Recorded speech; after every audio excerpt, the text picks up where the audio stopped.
नाग पंचमी पे नाग देवता दें सुख समृद्धि का वरदान। नाग पंचमी पर नाग देवता दें सुख समृद्धि का वरदान।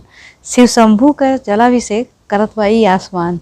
शिव शंभू का जलाभिषेक करत बाई आसमान। ये त्यौहार लावे आपके जीवन में हजार तरह के खुशी। ये त्यौहार लावे आप सबके जीवन में हजार तरह के खुशी। यह वह हमरे ये दिल का अरमान। यह वह हमरे ये दिल का अरमान। नाग पंचमी त्यौहार पे सब केहू पूजत बा नाग देवता के, उहे पूरा करिए दिलवा के मुराद। नाग पंचमी त्योहारवा पे सब केहू पूजा था नाग देवता के, उहे पूरा करिए दिलवा के मुराद। हमरे होठ पे बस ये इतना बा फरियाद। हमरे होठ पे बस खाली ये इतना बा फरियाद। आप सबके नाग पंचमी के बहुत बहुत मुबारकबाद। आप सबके नाग पंचमी के बहुत बहुत मुबारकबाद। झुलुआ पे बैठ के नाग पंचमी के दिन सब केहू गावेला कजरी के गीत। झुलुआ पे बैठ के नाग पंचमी के दिन सब केहू गावेला कजरी के गीत। बड़ा ही अनोखा बा हमरे देश के रीत।